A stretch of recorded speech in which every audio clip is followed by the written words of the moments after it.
Whenever I talk to Christians explaining my view that it is consistent with being a Christian that one would affirm same-sex relationships, I inevitably get the response of a quotation from Leviticus 18 and or Leviticus 20, which condemn same-sex relationships.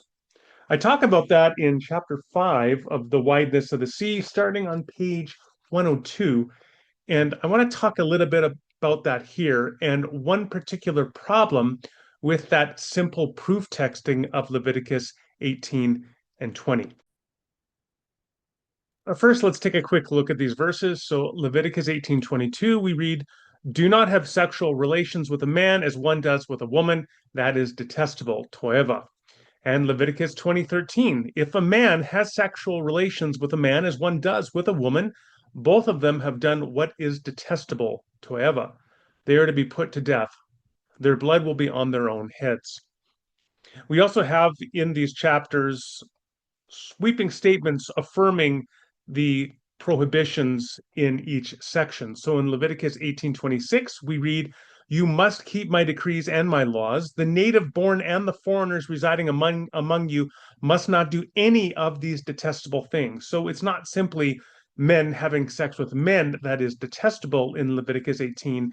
It's all of these actions which are being declared prohibited or detestable or toeva. And Leviticus 20, verse 22 says, "Keep all my decrees and laws and follow them, so that the land where I am bringing you to live may not vomit you out." So, in each case, the reader of the law declared here in Leviticus 18 and 20 is not saying, well, some things are detestable and others are not. Some things we have to follow and other things are optional. Rather, the totality of these commands are identifying things that are detestable that we must avoid. Okay, but here's an interesting thing. And here I'm not going to talk about shellfish or wearing mixed fabrics or some of the other things that sometimes people focus on. I want to focus on one particular command that is also repeated in Leviticus 18 and 20. If a man has sexual relations with a woman during her monthly period, he has exposed the source of her flow, and she has also uncovered it. Both of them are to be cut off from their people. And we read in Leviticus 18:19, "Do not approach a woman to have sexual relations during the uncleanness of her monthly period." So Leviticus 18 and 20 condemn same-sex sexual acts. Leviticus 18 and 20 also condemn as toeva, as detestable, and something that is not optional, menstrual intercourse. Well, here's an interesting thing. How many evangelicals today believe menstrual intercourse is a sin, that it is immoral? Now, whether or not evangelicals have menstrual intercourse is another question. Some may not for various reasons. That's not the issue. The issue is, do they believe it is immoral to engage in menstrual intercourse? Well, it is included in a list of condemnations. And in Leviticus 18, all of this collectively is described as toeva. None of these things are options for the people of God in this section. So this creates a dilemma for the evangelical. The dilemma is either one of two things. Either you end up saying, okay, some things that are toeva are and detestable in these chapters are not, in our perspective today, immoral or detestable, but rather are things that one may morally engage in. And that, of course, then creates a problem for the rote proof texting of condemnations of same sex acts in Leviticus 18 and 20. On the other hand, one could, in a sense, bite the bullet and say, well, yes, menstrual intercourse is immoral. One ought not to engage in it, just like one ought not engage in other detestable things like same sex acts. The problem there, again, is that I don't see any moral reason to think menstrual intercourse is immoral. There may be reasons why people think it's unpleasant, but that doesn't make it immoral. The interesting thing is that some evangelical commentators on this I talk about examples in the book, including Kevin DeYoung and Michael Brown. They bite the bullet in essence and say menstrual intercourse is immoral. Now, what they do say, however, is it doesn't seem to be as immoral as, let's say, same sex acts, because same sex acts, the punishment is execution here, but the punishment for engaging in menstrual intercourse is being cut off from the community.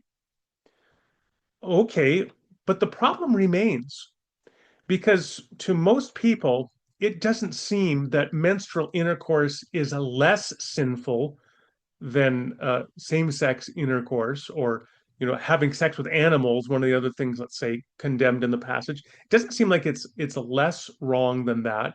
It doesn't seem wrong at all. So this is a problem.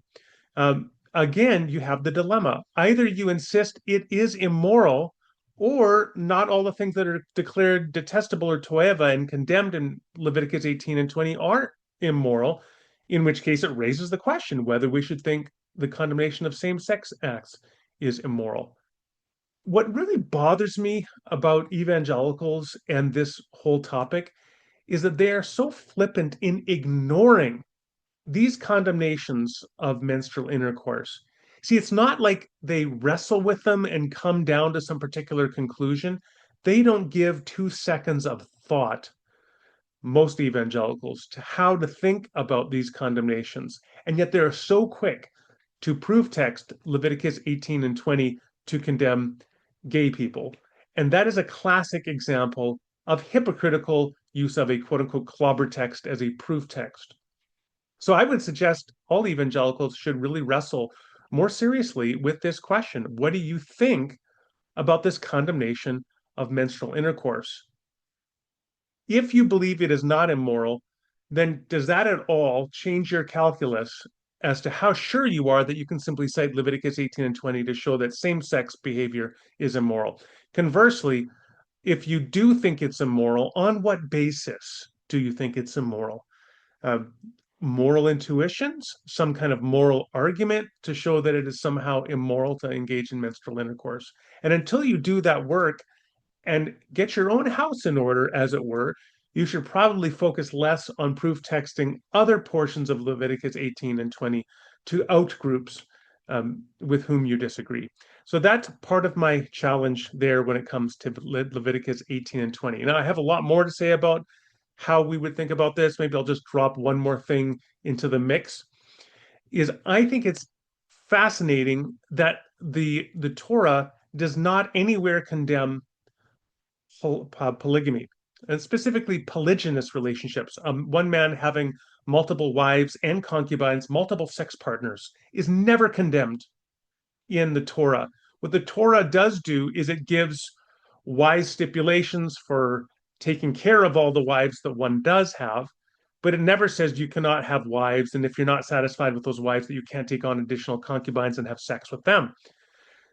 So think about this. The Torah would condemn a monogamous a monogamous heterosexual couple who were faithfully married for 15 years, let's say, and had menstrual intercourse. It would condemn that, but it wouldn't condemn a Mormon polygynist and his multiple wives living in a compound in rural Utah. And I would ask you to think, which of those things do you think is more morally problematic? Menstrual intercourse or one man having multiple wives? It's ironic, just in the last few days, I've been seeing evangelicals all in a tizzy about some fundamentalist pastor online who's defending the fact that he is a bigamist and he now has two wives and he believes that's a biblical. And they're all saying why they think that that's not biblical. Well, yeah, we can have that conversation, but just focusing on the Torah in particular, on the Old Testament law, on that ground, there's nothing intrinsically immoral about having multiple wives and one man having sex with multiple women. But menstrual intercourse, that is an abomination. And because of these problems with this text, again, I think evangelicals really have to wrestle with how quick they are to cite these texts, without really wrestling with some of the deeper problems with treating Torah in an unquestioning way as your moral guide.